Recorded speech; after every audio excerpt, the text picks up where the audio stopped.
The month of October holds a special place in the hearts of Jamaicans as we reflect on sacrifices made by our ancestors which have allowed us to possess an enduring legacy of excellence.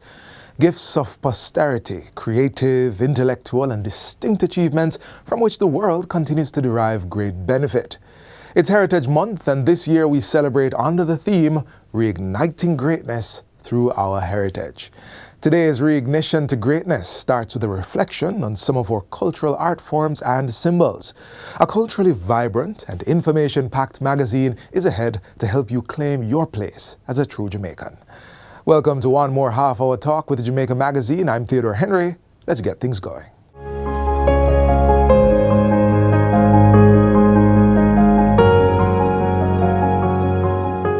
Was chocolate milk invented in Jamaica? Well, history has it that the first use of the term milk chocolate was for a beverage brought to London from Jamaica in 1687. The vehicle was one Sir Hans Sloane, physician to the governor of Jamaica. The story is that he was introduced to chocolate tea by slaves whom he saw drinking it. They told him that it was more delicious with milk and that the chocolate tea was also good for health. Sloane went back to England and produced milk chocolate, which later became Cadbury's. But it was not until the Swiss inventor Daniel Peter successfully combined cocoa and condensed milk in 1875 that the commercial milk chocolate bar was invented. Celebrating Jamaica 60 with pieces of our history.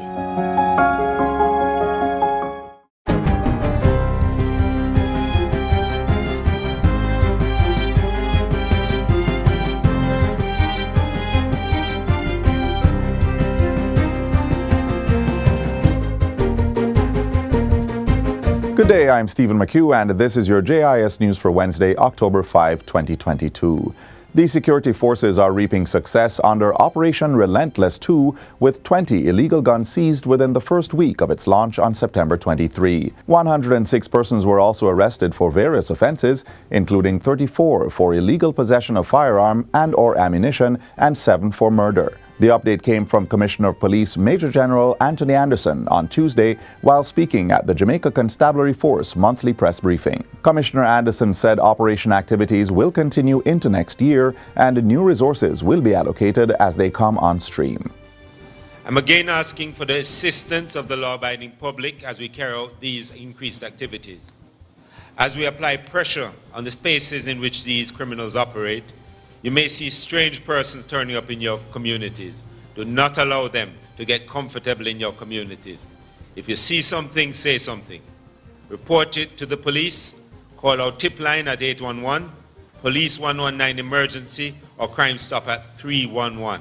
Major General Anderson further outlined that as at September 30, 584 illegal firearms were seized, representing an 11% increase when compared to the same period last year. Meanwhile, the police reiterated the need for persons to use non-violent methods to resolve conflicts. He said over 15% of the murders committed so far this year were as a result of poorly managed interpersonal conflicts. Commissioner Anderson said this has contributed to an increase in the country's murder rate, which has gone up by 86 or 8%. He said while shooting is down by 6%, illegal guns have been the dominant use in the murder figure. The new Firearms Act, he asserted, is expected to reduce criminal gang-related activities. While some of the numbers that we track are not where we would like them to be, we remain resolute in the commitment to bring things back on track. As a high command, we are using all the human and physical resources at our disposal to disrupt and deter the activities of criminals and ultimately bring them to justice. In the coming weeks, we should receive additional mobility assets, personnel and equipment that will be deployed across the country. With these efforts and with the new Firearms Act, we expect to see a slowing of the violence across the country.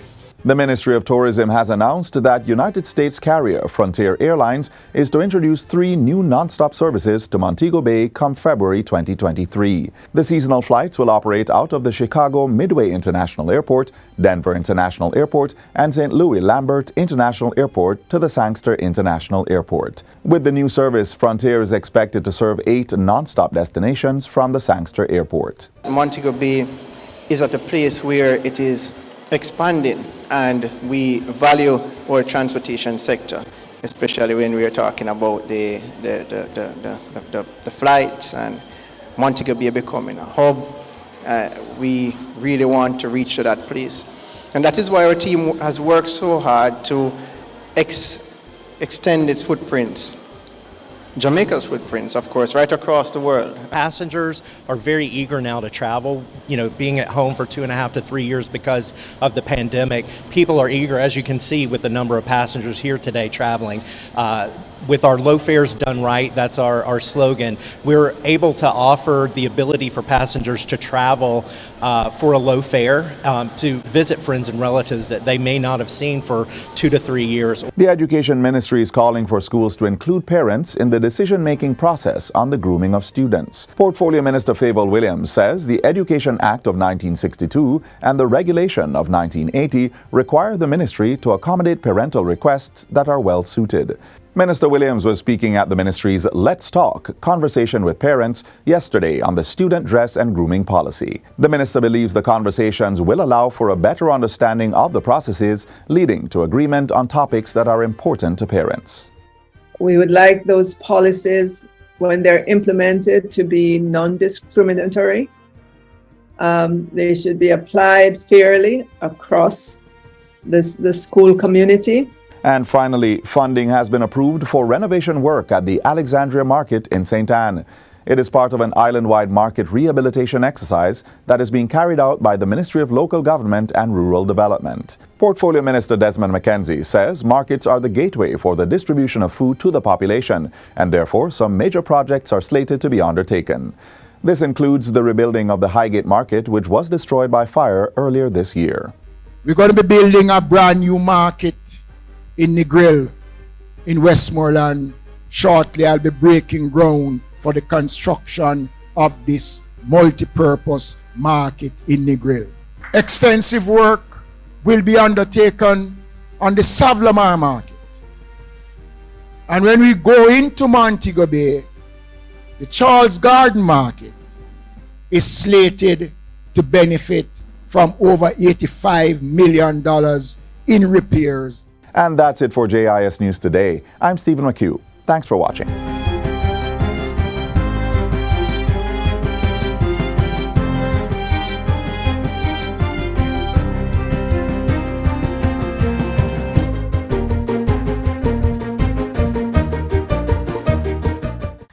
As a nurse, my heart bleed for see the accident victims. Worse when blood and oxygen short.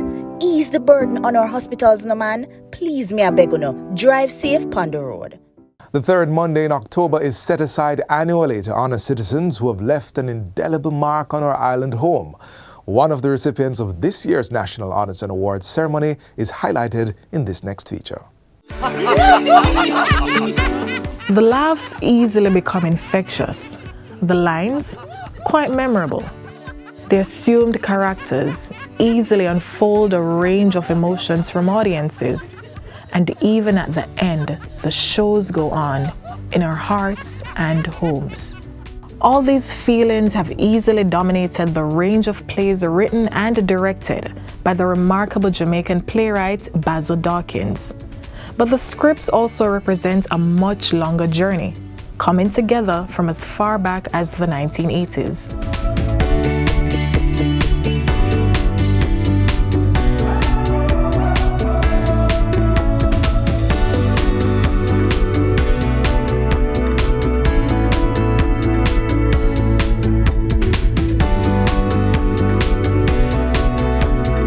When I went to the university back in 1973, I saw Trevor Rohn's Smile Orange. And I said, you know, this is something I think I could get into.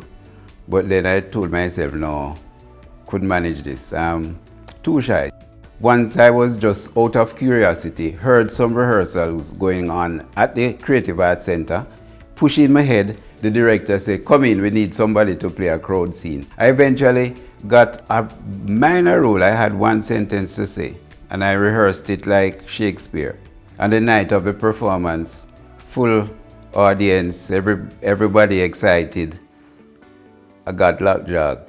They were know my lines. And that was my baptism. Wanted to stay in theatre, but acting was not compatible with having gotten employment. So the only thing I could think of doing to stay in touch with theatre was to write. So I write while I traveled, and that's how I got into writing. Wrote my first play about 78, and then got produced in 1980. Flatmate did very, very well. And then when people started to expect that they would get another production from me, I said maybe I should be looking at this in a more serious way. And that's basically how I got it. In the 1980s, theatre was at its peak with the rise of Caribbean expressions, and it began mirroring many of our social issues, just like Basil's first production, Flatmate. Flatmate was kind of a story influenced by my living in Hall, Taylor Hall, and then having lived after I graduated on Hope Road, and I used to watch the ladies going to work.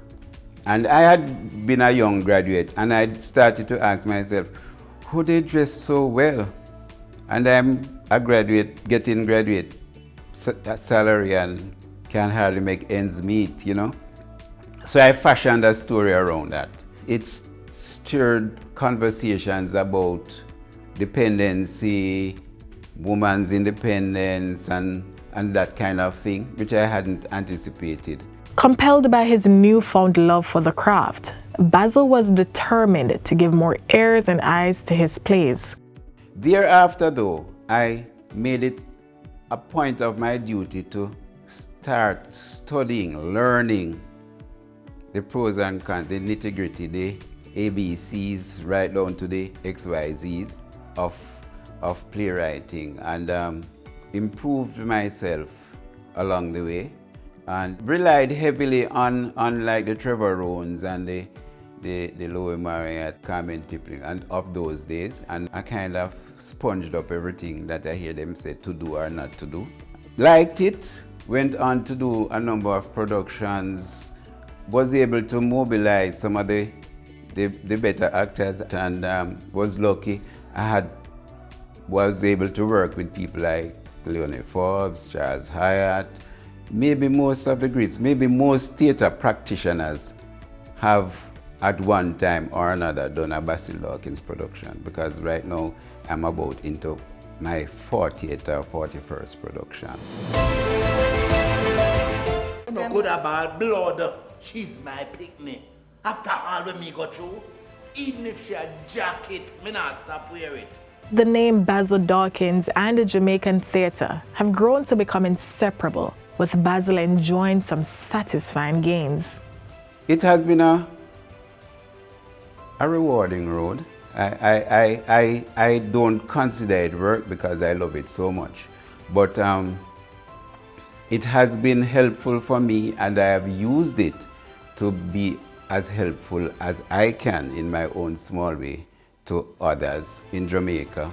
And it has footprints all over the world because, you know, other people have done the plays that I've written. But many people like Basil have worked and continue to work tirelessly to make our theatre a true reflection of Jamaicans and the Jamaican art form.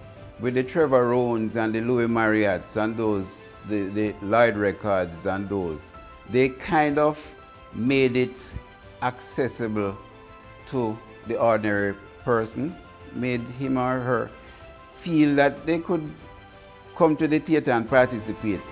One cannot underestimate the contribution of people like Biman, Bam and Clover, and also the important role of the Jamaica Festival, JCDC. With new issues emerging and new demands being made, Basil hopes to see more playwrights entering the industry. But for him, to make your entrance as a playwright means start writing. One of the things they must do, though, is that they must read a lot of plays, develop a keen sense of listening to themselves and listening to others.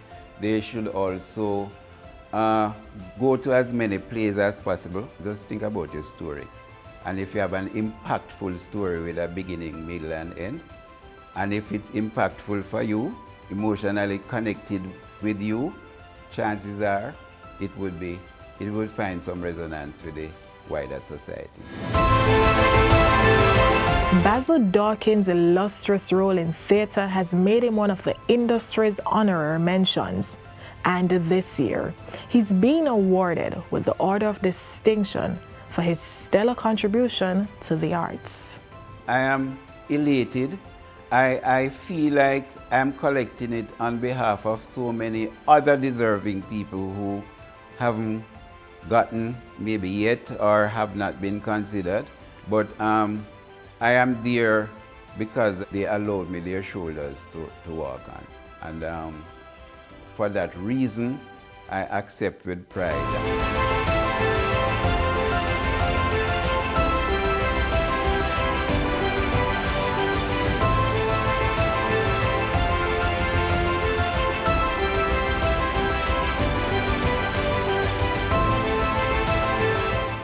Crime and violence is infecting our youth. We must work together to rescue them from the gangs, engage them in productive activities, and safeguard Jamaica's future.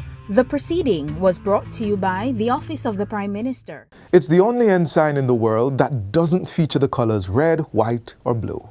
It was first hoisted at the National Stadium on Monday, August 6, 1962, and the colors, black, green, and gold, draw so much significance and meaning to the island it represents.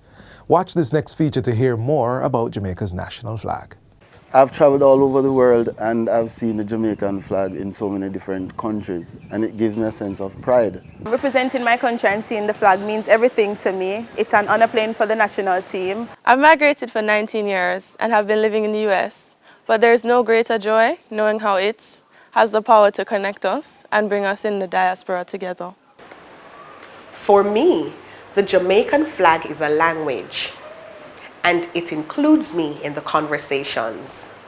When the Olympics starts and I see the flag waving, it means a lot to us.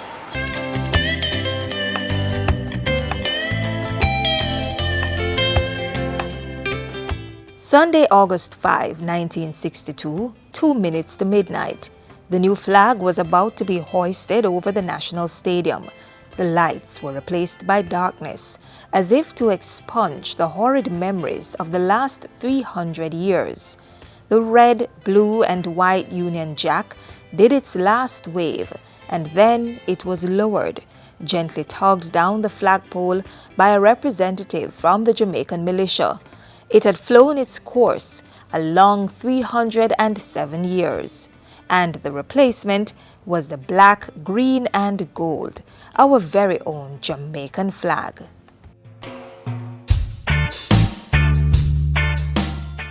The Jamaican flag was approved by government the 6th of August 1962.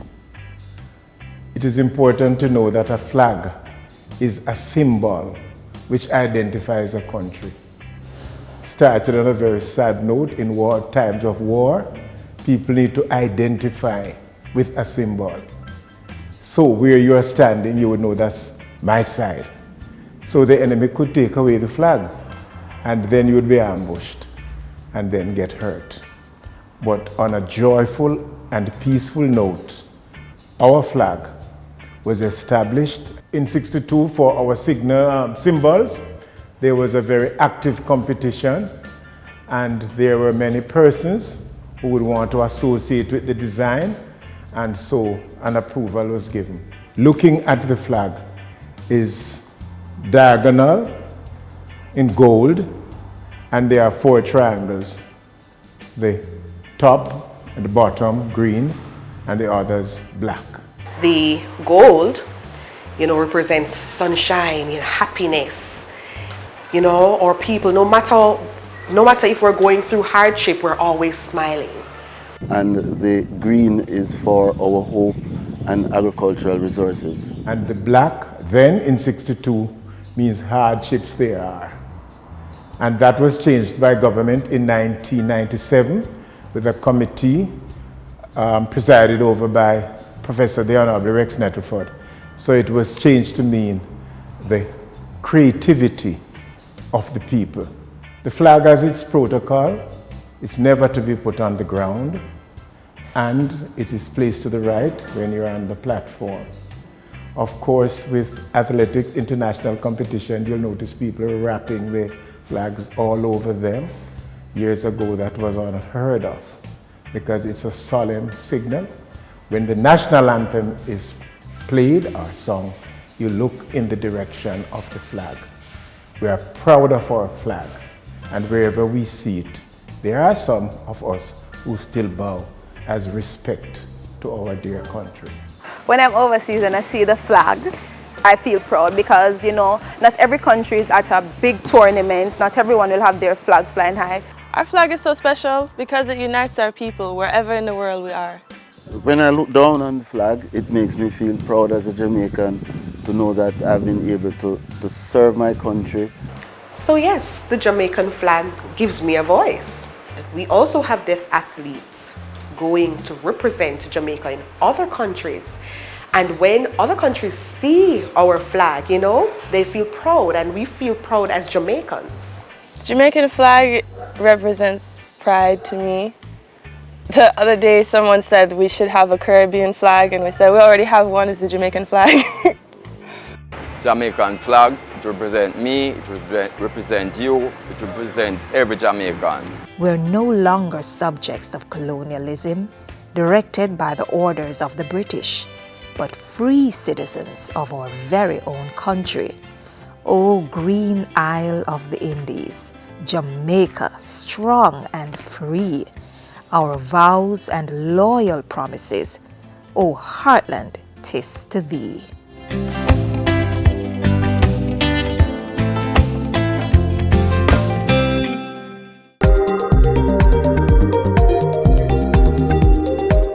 A lot of the cultural, social, and political forms and norms that we've inherited have paved the way for the burst of intellectual and creative ideas coming out of Jamaica right now. We turn our attention to one of those creative ideas, which makes safety a priority in the transport sector. There's this vast yet ever-growing network of connected things, causing meaningful disruption even in the transportation industry, and that's the Internet of Things.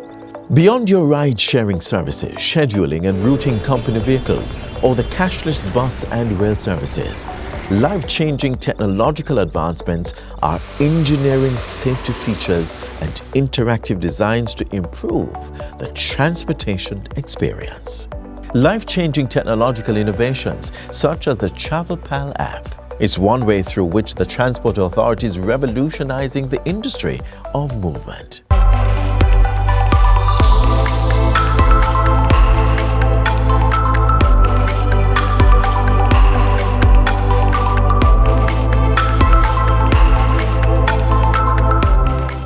TravelPal application is an application used or developed, I should say, to empower the commuting public to know that they're entering into a licensed vehicle by the Transport Authority.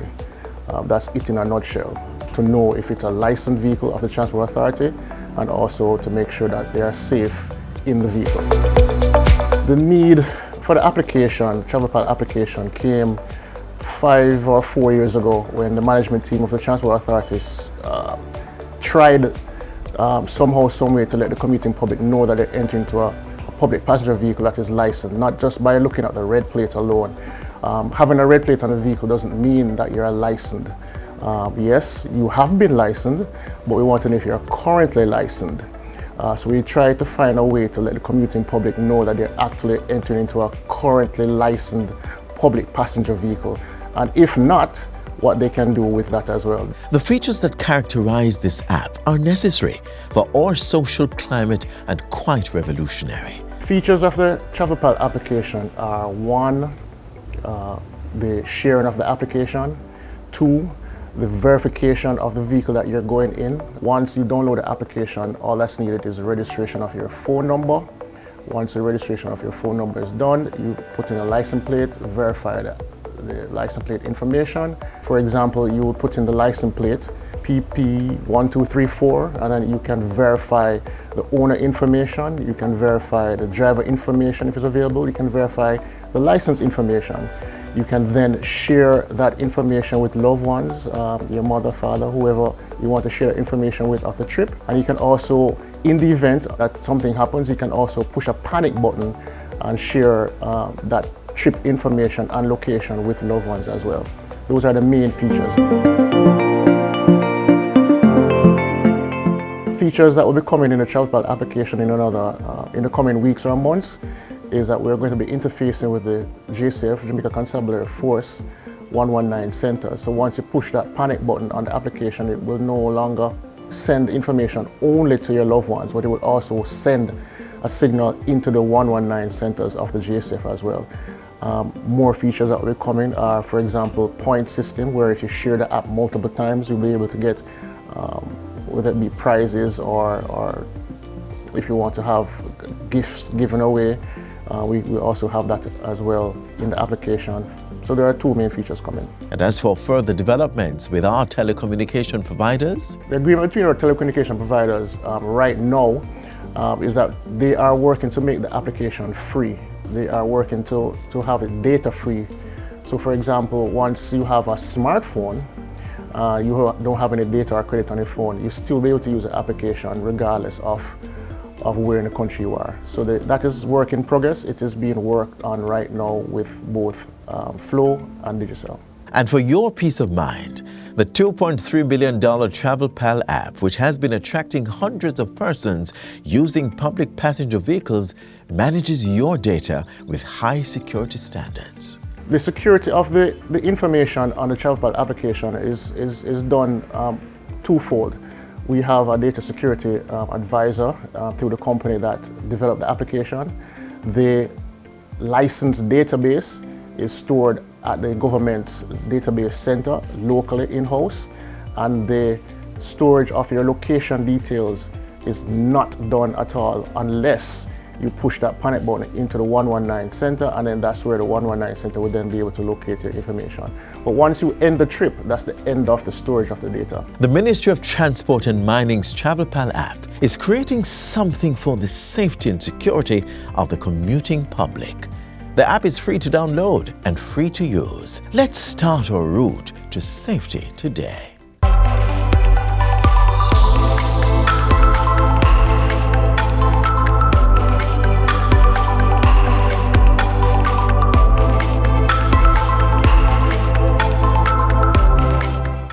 Continuing the heritage celebrations with us through the JIS school tour, as well as other planned activities coming out of the Ministry of Culture.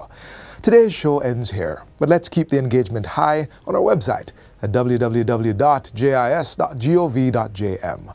From the entire production team here at JIS, I'm Theodore Henry. See you soon.